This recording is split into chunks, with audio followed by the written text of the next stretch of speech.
အားလုံးပဲမင်္ဂလာပါရှင်။သမီးနာမည်ကတော့ Christine ရီမွန်အောင်လို့ခေါ်ပါတယ်ရှင်။ Assumption of Our Lady Church 20 Catholic သာသနာကနေပြီးတော့လာရောက်ရှင်ပြိုင်တာဖြစ်ပါတယ်။သမီးတိဆိုရှင်ပြိုင်မဲ့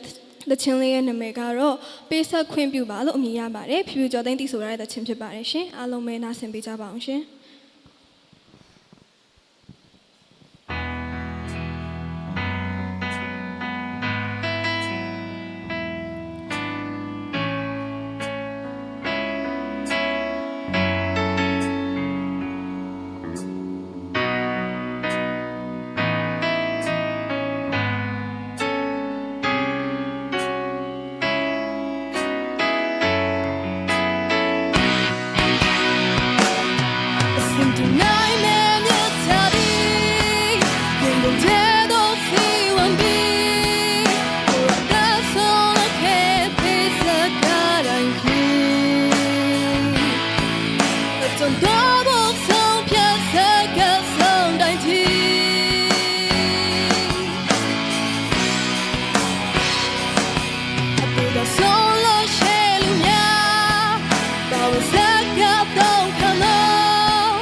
So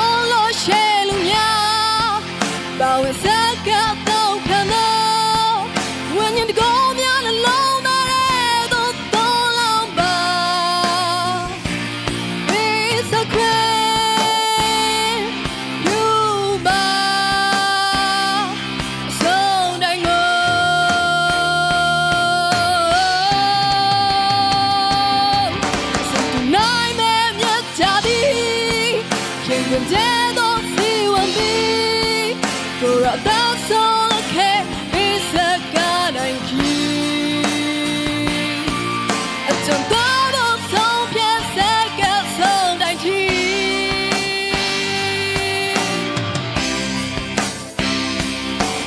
ဒီကဆိုလို့ရှဲလို့များဘာဝစကားတော့ခံလို့ဝင်းရင်တကောများနှလုံးသားထဲသို့သွန်လောင်းပါ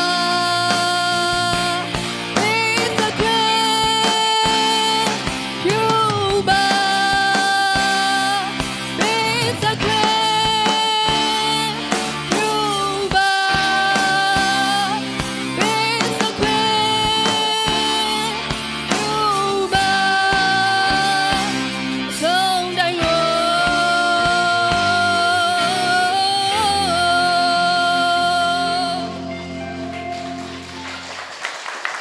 အားလုံးကျေးဇူးတင်ပါတယ်ရှင်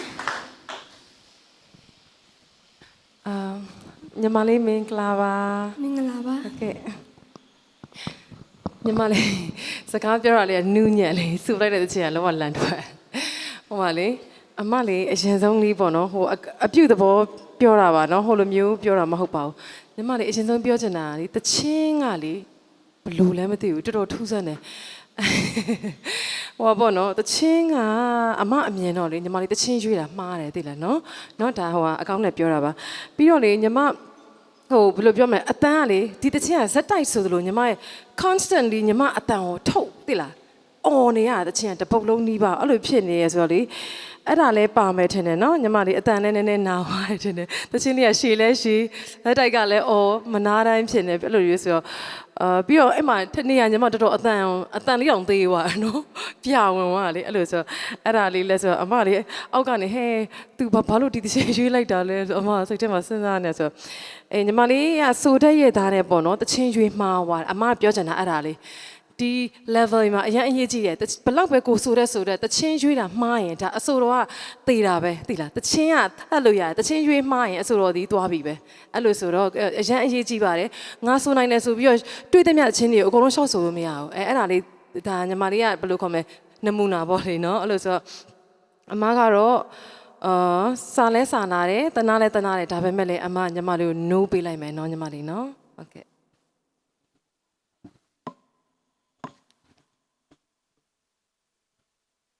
ခရစ်စတင်း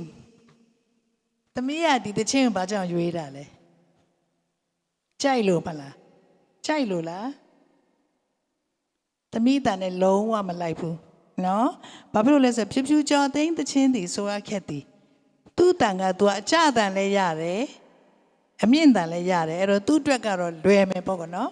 သမီးကိုအန်တီကြည့်ရတာသမီးအတန်နဲ့ဒီတချင်းနဲ့လုံးဝပဲမလိုက်ဘူးနော်နောက်တစ်ခါများဘယ်မှာပြိုင်ကြိုက်တာမရွေးနဲ့နော်ကိုယ့်အတန်လေးနဲ့ဆိုနိုင်တဲ့လောက်အဆင့်ကလေးနဲ့ပဲရွေးနော်ဘာမှမဖြစ်ဘူးသမီးဟိုခက်တဲ့တချင်းရွေးလို့မှအောင်မှာမဟုတ်ဘူးနော်ရိုးရိုးသားသားလေးပဲရွေးလည်းရတယ်ကိုယ့်တန်ကလေးနဲ့အေးစစ်စစ်ဆိုသွားရင်လည်းဖြစ်တာပဲနော်အဲ့တော့သမီးကပင်ပန်းလိုက်တာဒီကြည့်နေတချင်းအစကနေအဆုံးစွတ်អော်နေတာပဲအဲ့တော့ဘာဖြစ်လဲဆိုတော့သမီးမှဒီချိန်မှဒီတော့အမားကိုလိုက်ချောင်းနေတာလေအဲ့တော့သမီးကိုအမားအကြီးကြီးတစ်ခုတွေ့သွားတယ်။အော်ရင်နဲ့တန်เนี่ยကွဲကုန်ဟောအဲ့တော့တချင်းဆိုရင်အဲ့လိုတန်ကွဲရင်လည်းအန်တီတို့လက်မခံပါဘူးလို့ပြိုင်ပွဲဖြစ်တဲ့အတွက်နော်။နောက်သမီးတစ်ခါအကြတန်လေးမှလည်းသမီးနည်းနည်းမရောက်ဘူးနော်။ high တွေများတော့ကွာစကားပြောတာတော့တန်မထွက်တော့ဘူးမလားသမီးအရန်ဒီ order တော့ရိုးစကားပြောဖို့တော့မတန်ကုန်သွားတာပေါ့နော်။အဲ့တော့နောက်တစ်ခါဒီလိုတချင်းမျိုးမရွေးနဲ့နော်။တချင်းနဲ့သမီးနဲ့လည်းမလိုက်တဲ့အတွက်ကိုအန်တီက no ပဲပေးရပါမယ်နော် sorry မင်္ဂလာပါညီမ မင်္ဂလာပါ စိတ်လေးညစ်သွားပြီလားမညစ်ပါနဲ့နော်ဘာဖြစ်လို့လဲဆိုတော့အခုအရှိအတိုင်းနှစ်ယောက်ပြောသွားတဲ့အဖြစ်ကိုညီမသိမှာညီမသချင်းရွေးတာညီမအစိုးထက်ညီမသချင်းရွေးတဲ့ဟာမှာလိုသွားတာကိုယ့်ရဲ့အတန်နဲ့ဒီသချင်းနဲ့မလိုက်ဖက်တာအမအမြင်ကတော့ဒီသချင်းကကြီးနေတယ်ညီမအတန်လေးကနုနေအဲ့လိုမျိုးဖြစ်တော့အရန်အားဆိုင်ရတယ်ဆိုင်နဲ့အတန်ကုန်သွားတာညီမဆိုတဲ့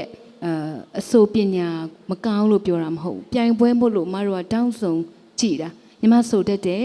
အကြတွေလည်းတချင်းကဘယ်လိုလဲဆိုတော့အကြနဲ့အမြင့်နဲ့နည်းနည်းဟနေဆိုတော့